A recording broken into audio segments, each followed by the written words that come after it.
ಈ ನಮ್ಮ ಶೋಣಿತಾಪುರ ನನ್ನ ಬಗ್ಗೆ ಯೋಚನೆ ಮಾಡುವಾಗ ಮನಸ್ಸಿಗೆ ಸಂತೋಷವಾಗುತ್ತಾ ಇದೆ. ಅಸುರಕುಲ ಸಾಮ್ರಾಜ್ಞ ಆಗಿ ಮೆರೆದಿಗ ತನ್ನ ಮಾತೆ ದಿತಿದೇವಿ ಎರುವೆಯಲ್ಲಿ ಬೇಕಾದ ವಿಚ್ಛೇದನಕ್ಕಾಗಿ ಮಾತೆ ಗುರುಮನೆಗೆ ಕಳಿಸಿಕೊಟ್ಟಿದ್ದಾನೆ. ಸಕಲ ವಿದ್ಯೆಯನ್ನು ಕಲಿತು ಅರಮನೆಯನ್ನು ಬಂದು ಸೇರುವುದರಲ್ಲಿ ನನ್ನ ತಾಯಿ ದುಃಖಿತರಾಗಿದ್ದಾರೆ. ಯಾಕಮ್ಮ ದುಃಖ? ಯಾರಿಂದ ಕಷ್ಟ ಬಂದೊದಗಿತು? ಮಾತೆಯಲ್ಲಿ ಕೇಳಿಕೊಂಡಾಗ ಅಮ್ಮನ ತಾ ಮಾತಾದ್ರು ಯಾವುದು? ಮಗಳೇ ಮಾಲಿನಿ, ನಿನ್ನೆಲ್ಲ ಬರಬೇಕಿದ್ದ ಪೂರ್ವದಲ್ಲಿ ಅದೆಷ್ಟು ಮಂದಿ ಗಂಡ ಮಕ್ಕಳನ್ನು ಬರೆದಿದ್ದೇನೆ. ಅವರನ್ನು ಉಳಿಸುವಂತಹ ಭಾಗ್ಯ ನನ್ನ ಪಾಲಿಗಿನದೇ ಹೋಯಿತು. ಯಾಕಮ್ಮ ಅಂತ ಕೇಳಿಕೊಂಡೆ. ಕಿರಿಯ ಭಾಗ್ಯದಂತ ದೇವತೆಗಳು ಸ್ವರ್ಗದಲ್ಲಿ ಮೆರೀತಾ ಇದ್ದಾರೆ.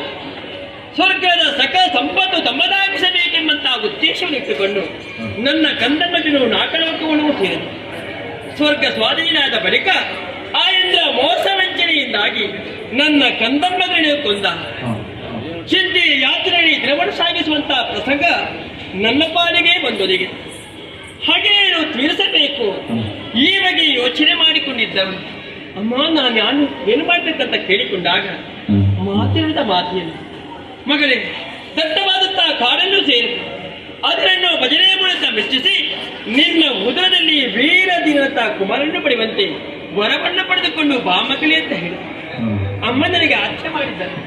ಅದನ್ನೇ ಅಚಾರೂಪವಾಗಿ ಪಡೆದುಕೊಂಡು ನೇರವಾಗಿ ಬಂದು ಸೇರಿಕೊಂಡು ದಟ್ಟವಾದಂತಹ ಕಾಡ ಪ್ರದೇಶ ನೋಡಬಾರದೆ ಪ್ರಶಾಂತವಾದಂತಹ ವಾತಾವರಣ, ಮೋಹಕವಾದಂತಹ ನೆಲೆ, ತಪಸ್ಸಿಗೆ ಯೋಗ್ಯವಾದ ನೆಲೆಯೆಂದು ಭಾವಿಸಿಕೊಂಡಿದ್ದೇನೆ. ಮನ ಶುದ್ಧವಾದರೆ ಸಾಕೆ. ಪರಿಶುದ್ಧವಾದಂತಹ ಜಲದಲ್ಲಿ ಮಿಂದು ಮೈಯನ್ನು ಶುದ್ಧಿಗೊಳಿಸಿದ್ದೇನೆ. ತಪಸ್ಸನ್ನು ಮಾಡಬೇಕಂತ ಮುಂದುವರಿತಾ ಇದ್ರೆ ನನ್ನ ಬಗ್ಗೆ ಸ್ವಲ್ಪ ಯೋಚನೆ ಮಾಡಬೇಕೇ ಬಿಡುವೆ. ಹೇಗೆ ಕಾಣ್ತಾ ಇದ್ದೇನೆ? ಯೌವನ ಅವತೆವು, ರೂಪಾವತಿ ಎಂಬುದು ಹೌದು. ಈ ದಟ್ಟವಾದಂತಹ ಕಾಡಲ್ಲಿ ಹೀಗೆ ಕುಳಿತು ತಪಸ್ಸನ್ನು ಕೈಗೊಂಡೆ ಅಂತಾದ್ರೆ ಎಳೆಯ ಕಾಮಕ ಮನದರು ನನ್ನನ್ನು ಕಂಡರೆ ಸುಮ್ಮನೆ ಬಿಡೋದಕ್ಕೆ ಸಾಧ್ಯವುಂಟು. ಕಾಮಕರ ವಿಚಾರದಲ್ಲಿ ಒಂದು ರೀತಿಯ ಭೀತಿಯನ್ನು ಆವರಿಸಿಕೊಂಡಿದ್ರು ಕೂಡ ಮತ್ತೊಂದು ಕಡೆಯಲ್ಲಿ ಇದ್ದಾರೆ ನಮ್ಮವರು ಸುರನಮ್ಮಯ ಹಗೆಗಳಾಗಿ ನಿಜವ ಅರಿತರೆ ತಪಸ್ಸಿಗೆ ವಿಕ್ರಮ ತರ್ತಾರೆ. ಮತ್ತೆ ಹೇಗೆ ತಪಸ್ಸನ್ನು ಮಾಡಲಿ? ಯೋಚನೆ ಮಾಡುವ ಅಗತ್ಯವೇನಿಲ್ಲ. ನಾವು ಅಸುರರು, ಅಷ್ಟ ಸತ್ಯನೇ ಬಲ್ಲವರು.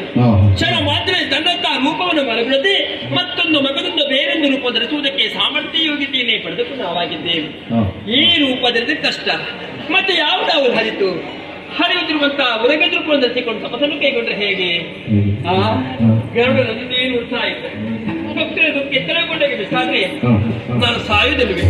ಮತ್ತೆ ಮೃಗಭಕ್ಷೆ ರೂಪವನ್ನು ರಚಿಸಿಕೊಂಡು ತಪಸ್ಸನ್ನು ಕೈಗೊಂಡ್ರೆ ಹೇಗೆ?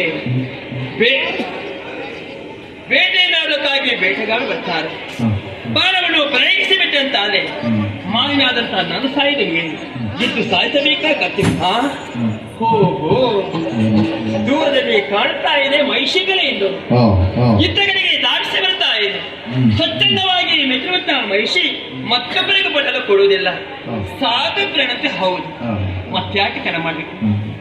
ಮಹಿಷಿ ರೂಪವನ್ನಾತು ಬ್ರಹ್ಮದೇವನ ತಪಸ್ಸನ್ನು ಕೈಗೊಳ್ತೀನಿ ನೋಡೋಣ.